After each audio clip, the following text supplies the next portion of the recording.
ಎಲ್ಲ ನನ್ನ ಸ್ಪರ್ಧಾ ಮಿತ್ರರಿಗೆ ಜ್ಞಾನಸಾಗರ ಯೂಟ್ಯೂಬ್ ಚಾನಲ್ಗೆ ಸ್ವಾಗತ.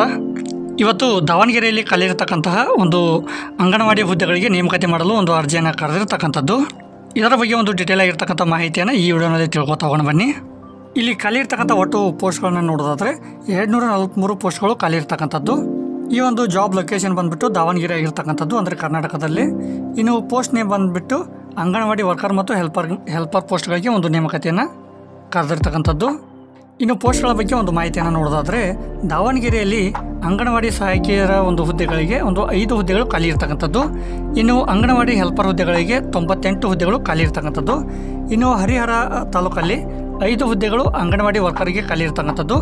ಇನ್ನು ಅಂಗನವಾಡಿ ಹೆಲ್ಪರ್ಗೆ 44 ಹುದ್ದೆಗಳು ಖಾಲಿ ಇರ್ತಕ್ಕಂಥದ್ದು. ಇನ್ನು ಹೊನ್ನಾಳಿ ಬಂದುಬಿಟ್ಟು ಅಂಗನವಾಡಿ ವರ್ಕರ್ಗೆ 5 ಹುದ್ದೆಗಳು ಖಾಲಿ ಇರ್ತಕ್ಕಂಥದ್ದು. ಇನ್ನು ಅಂಗನವಾಡಿ ಹೆಲ್ಪರ್ಗೆ 34 ಹುದ್ದೆಗಳು ಖಾಲಿ ಇರ್ತಕ್ಕಂಥದ್ದು.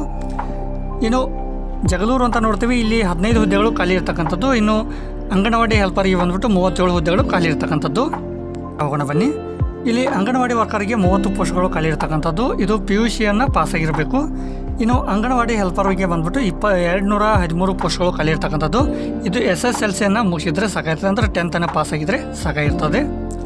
ಇನ್ನು ಏಜ್ ಲಿಮಿಟ್ ಬಂದುಬಿಟ್ಟು ಇದು 19ರಿಂದ 35 ವರ್ಷದ ಒಳಗಾಗಿ ಅವರ ಒಂದು ಏಜ್ ಲಿಮಿಟ್ ಇರಬೇಕಾಗಿರ್ತದೆ. ಅವರು ಮಾತ್ರ ಒಂದು ಎಲಿಜಿಬಲನ್ನು ಹೊಂದಿರ್ತಾರೆ. ಇನ್ನು ಈ ಒಂದು ಹುದ್ದೆಗೆ ಏಜ್ ರಿಲ್ಯಾಕ್ಸೇಷನ್ ನೋಡೋದಾದರೆ PW ಕ್ಯಾಂಡಿಡೇಟ್ಸ್ಗೆ 10 ವರ್ಷ ಒಂದು ಏಜ್ ರಿಲ್ಯಾಕ್ಸೇಷನನ್ನು ಕೊಟ್ಟಿರ್ತಕ್ಕಂಥದ್ದು. ಇನ್ನು ಅಪ್ಲಿಕೇಶನ್ ಫೀಸ್ ಬಂದುಬಿಟ್ಟು ಯಾವುದೇ ರೀತಿಯಾಗಿರ್ತಕ್ಕಂಥ ಅಪ್ಲಿಕೇಶನ್ ಫೀಸ್ ಇರೋದಿಲ್ಲ. ಇನ್ನು ಈ ಒಂದು ಹುದ್ದೆಗೆ ಸೆಲೆಕ್ಷನ್ ಪ್ರೊಸೆಸನ್ನು ನೋಡೋದಾದರೆ ಇಲ್ಲಿ ರಿಟರ್ನ್ ಟೆಸ್ಟ್ ಮತ್ತು ಇಂಟರ್ವ್ಯೂನ ತೆಗೆದುಕೊಂಡು ಇನ್ನು ಈ ಒಂದು ಹುದ್ದೆಗಳಿಗೆ ಅಪ್ಲಿಕೇಶನ್ ಆಗೋದಕ್ಕೆ ಸ್ಟಾರ್ಟಿಂಗ್ ಡೇಟ್ ಬಂದುಬಿಟ್ಟು 26/3/2025 ಸ್ಟಾರ್ಟಿಂಗ್ ಡೇಟ್ ಆಗಿರ್ತಕ್ಕಂಥದ್ದು.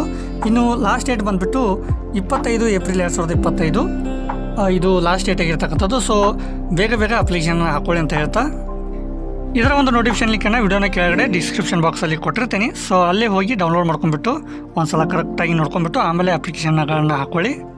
ಇದೇ ರೀತಿಯಾಗಿರ್ತಕ್ಕಂಥ ಮೋರ್ ಇನ್ಫಾರ್ಮೇಟಿವ್ ವಿಡಿಯೋಸ್ಗಳಿಗಾಗಿ ನಮ್ಮ ಚಾನಲನ್ನು ಸಬ್ಸ್ಕ್ರೈಬ್ ಮಾಡ್ಕೊಳ್ಳಿ ಮತ್ತು ಬೆಲ್ ಬಟನ್ ಮೂಲಕ ನೋಟಿಫೈ ಅಂತ ಹೇಳ್ತಾ ಇಲ್ಲಿಗೆ ಈ ವಿಡಿಯೋನ ಮುಗಿಸ್ತಾ ಇದ್ದೀನಿ. ಧನ್ಯವಾದಗಳೊಂದಿಗೆ ಜೈ ಹಿಂದ್, ಜೈ ಕರ್ನಾಟಕ.